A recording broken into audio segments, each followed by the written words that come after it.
Ito yung finished product ng ating ginawang DIY para sa ating pangkalag or pangkalas natin ang stock up na mga threaded type na rotor. Ito po yung isang DIY na ginawa ko at ito po ay gamit sa pagkakalas ng stock up na rotor na threaded type. So ito po yung buong video para masundan ninyo kung gusto niyo pong gayahin. At ito po ay napakalaking tulong sa akin nung gumawa ako nito. Hindi na ako natatagalang gumawa ng bike kasi syempre mekaniko tayo kaya lagi kong gamit yan. Ito yung mga threaded type na rotor. Yan po yan. Bakit siya may adapter na thread? Kasi para sa hub na threaded type. Kasi meron tayo mga hub ngayon na kino-convert natin sa disc brake. So para maging disc brake, ginagamitan natin ng adapter na rotor. Ayan. May thread siya. Ito ay ginagawa ko para sa tools ko, para sa pagkakalas ng ating stock up na mga rotor na threaded type. Pakahirap magkalas ng wala kang gamit na DIY para sa pagkakalas ng rotor na threaded type. Yung rotor kasi na threaded type, yun ay naka-thread yung pinakang adapter dun sa hub. So ngayon, hirap na hirap akong magkalas. Naggagawa lagi ako ng tali para kalasin and then gagawa na tayo ng pangkalas natin or yung permanente natin gagamitin sa paggagawa para hindi na tayo hanap ng pangkalas pagka may dumarating. So ayan, provide na tayo ng talagang gamit natin para sa pagkalas ng mga rotor na threaded type. So ayan, ito yung kapiraso lang na bakal, no? Pero medyo makapal. Ayan. Malapad siya para yung persa malakas. Bubutasan natin tong bakal sa pulong dulo para panlock natin dun sa ating rotor. So dito yan. Babarinahan ko lang muna para mabutasan natin. Ito kasi yung magsisilbing pantibay natin dun sa rotor para makalas natin. Yun nga lang, sa pag-DIY ng ganitong gamit, kailangan talaga may gamit kayo na mga barena, siyempre, number 1 yan, saka yung drill na paggagamitin nyo ng barena. So, kaya complete ako ng ganito kasi mahilig ako mag-DIY. Nakita ko lang sa inyo, mag-DIY tayo ngayon ng gamit. Kesa naman bumili tayo or wala rin akong mabili para pang talag ng mga rotor na stock up na threaded type. So, nag-provide na lang tayo. Kaya, nabarinahan natin yung bakal para tayo galang natin ng para siya yung bibigil sa ating rotor.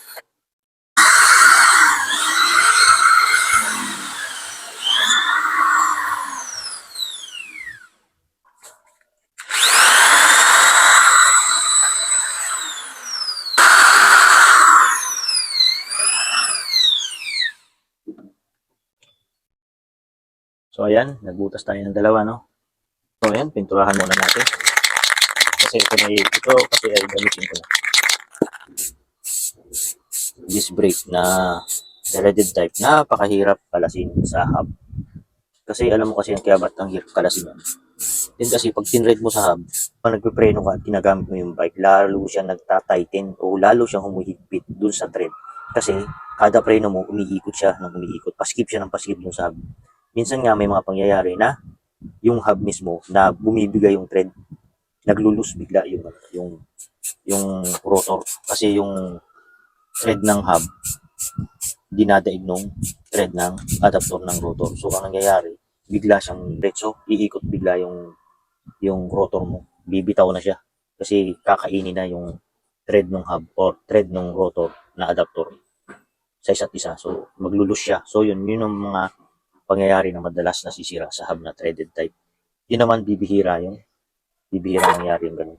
Ito yung finished product ng ating ginawang DIY para sa ating pangkalag or pangkalas natin ng stock up na mga threaded type na rotor. So gumawa na ako kasi syempre alam nyo mekaniko ako at madalas kong gamit yung ganito at madalas kong kailangan. So gumawa na tayo. Hindi katulad nung tutorial ko na isa, yung may manibela, tatalian mo lang, yun yung mga, syempre, yung mga personal na gamit nyo lang, na hindi nyo naman madalas gamitin. So ito, talagang ginagamit ko to sana buhay. So ayan, ganito ang mechanism ng aking ginawang DIY, no? Share ko lang, baka sakaling gumawa rin kayo, at least magkabigay ako ng konting idea. Ganito yan, naglagay lang ako ng 2 butas. Ayan. Ito dati ng butas ito. Kasi itong bakal na kinuha ko, ito yung parang sa poste, yung suporta, kaya may mga butas siya. So ayan, binutasan ko lang siya, nakakasya yung tornilyo natin na maliit, no? So pakita ko sa inyo bakit ko binutasan yan at ano ang function ng dalawang tornilyo. Ang function ng dalawang tornilyo ay ganito. Tatanggalin natin yung unang tornilyo. Ito yung pangalawang tornilyo. Dalawa siya, no? Pakita ko yung mechanism, paano ito magagamit at paano tayo tagumpay na kapag DIY. Itong tornilyo na to may spacer siya para ano siya doon sa tornilyo, naka-level. So ayan, ito yung disc, di ba? Kung if ever na walang butas na ganito, dito nyo ilalagay yung tornilyo. Ayan, ihahabol nyo lang doon sa bakal. Ayan, ganyan. So, ganyan ang yapos. Pero pag may mga butas, at kadalasan naman talaga ang mga rotor ay may butas yan kasi pinapagaan yan. Pag solid kasi yan, mabigat. So, ayan. Itong tornilyo, ilalagay lang natin doon sa butas. Ayan. Hanap nyo kung siya kakasya. Ayan, nakita nyo kung nagkasya siya. Ayan. Then, lagay na natin yung tornilyo. Ito, spacer, para doon sa dulo lang to. Ayan. Ganyan. Tapos, yung pangalawang tornilyo ay dito. Ayan, ilalak lang natin yan. Oh. So, ganyan ang posisyon niya. Tanggalin na ko yan. Ayan. Ganyan ang pwesto niya, no?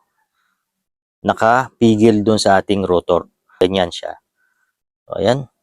Oh, di ba?